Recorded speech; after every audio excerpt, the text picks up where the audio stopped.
La imagen de los vampiros ha sido sin duda una de las más explotadas del cine y la literatura, y es que el mito de los hombres que después de la muerte vuelven para alimentarse de sangre para perpetuar su existencia suena sin duda bastante llamativa y terrorífica.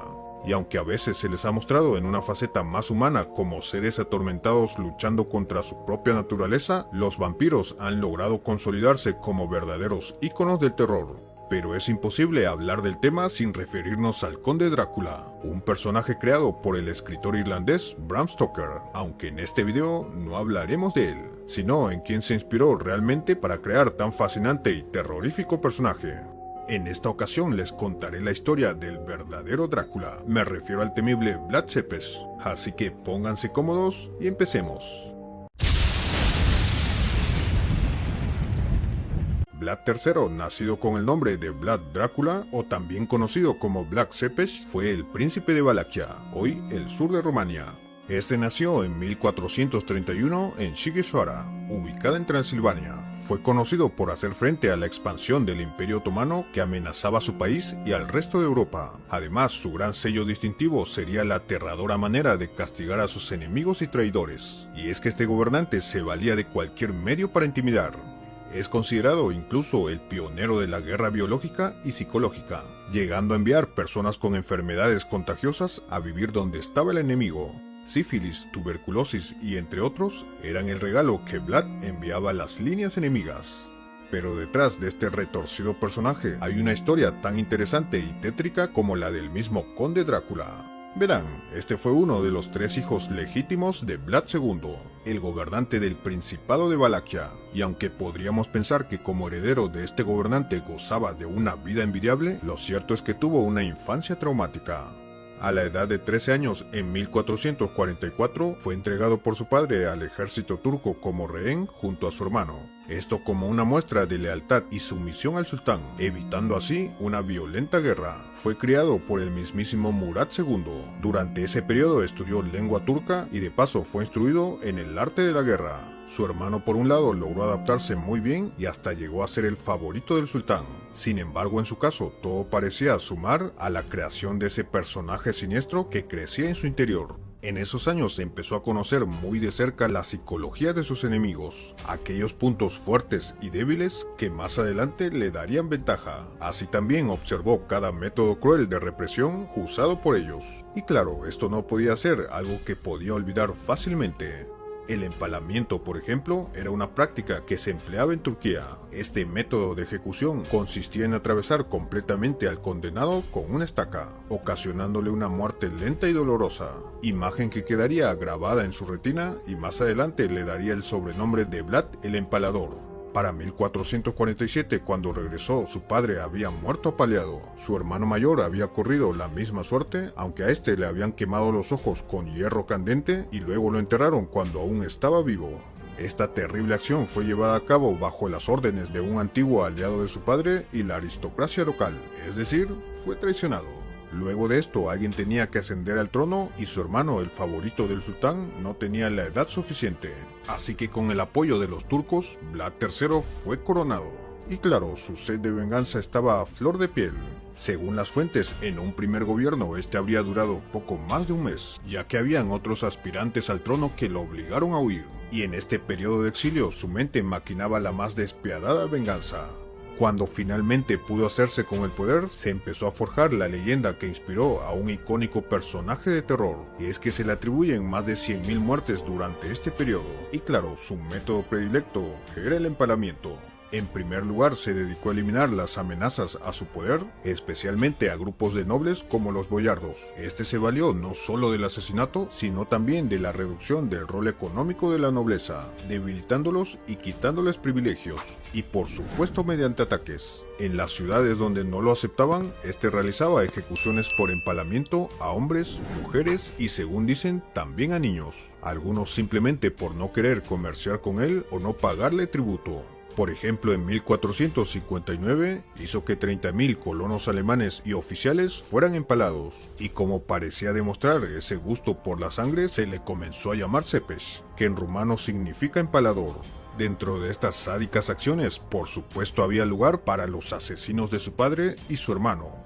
Durante la Pascua de 1459, invitó a estos nobles a una gran cena, pidiéndoles atentamente que vistan sus mejores galas. Según las crónicas, cuando estos terminaron su cena, Vlad mandó de inmediato empalar a los más viejos, mientras que los jóvenes fueron obligados a ir a un castillo en ruinas a una gran distancia, y por supuesto este recorrido debía hacerse a pie. Muchos de ellos perdieron la vida en el camino, mientras que los que llegaron con vida fueron obligados a reconstruir el castillo Poenari, también conocido como el Castillo de Drácula, ubicado en un monte cercano al río Arges. Se cuenta que sus elegantes vestidos quedaron hechos harapos tras meses y meses de trabajo, y finalmente morían de agotamiento. Con el tiempo, esta fijación por el empalamiento lo llevó a hacer de esta práctica un verdadero espectáculo, organizándolos en formas geométricas. La más común era una serie de anillos concéntricos de empalados alrededor de las ciudades a las que iban a atacar. Además, la estaca que usaba para cada víctima podía ser diferente. La altitud de estas indicaba el rango que la persona tenía.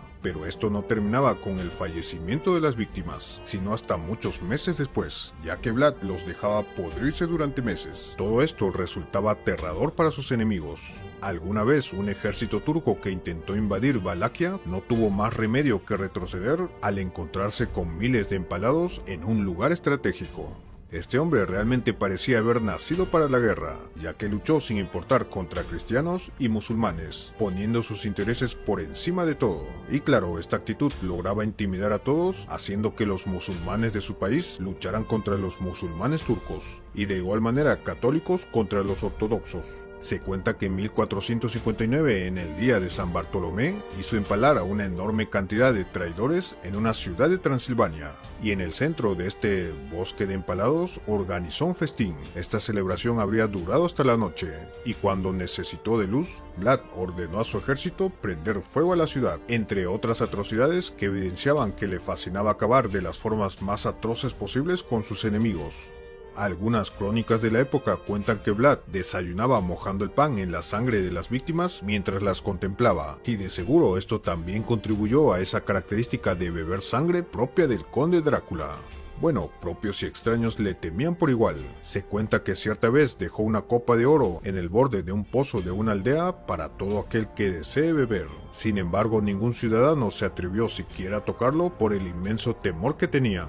Embriagado por el poder que tenía, en 1461 también libró una batalla contra el sultán Mehmed II, con quien había crecido en aquellos años en el que permaneció en Turquía como rehén.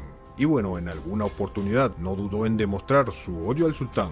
Este elaboró un plan en el que fingía caer en una trampa hecha por Mehmed II y llevaba los tributos pendientes y presentes al sultán. Sin embargo, también llevó un nutrido ejército, derrotándolo con relativa facilidad. Obviamente él, al tener un gran conocimiento acerca de los turcos, le habría sido fácil anticipar todo. Todos estos logros lo animaron a ir a otros territorios y derrotar más tropas del Imperio Otomano. Así que ante esto, otros simplemente decidieron abandonar sus ciudades por miedo a Vlad. Sin embargo, este siempre tuvo que hacer frente a los intentos por invadir Valaquia por parte de los turcos y nobles, tarea que parecía realizar con éxito. Sin embargo, la muerte también le tenía reservado su lugar. En 1476, en una de las batallas contra los turcos, perdió la vida. Según se dice, murió en batalla, mientras que otra versión apunta a que fue asesinado por sus guardaespaldas. Sin embargo, la versión más difundida es que mientras estaba en plena batalla y antes de ser capturado, se colocó el ropaje de un soldado turco caído y huyó en dirección de sus hombres. Ellos al verlo pensaron que era el enemigo y lo mataron al instante.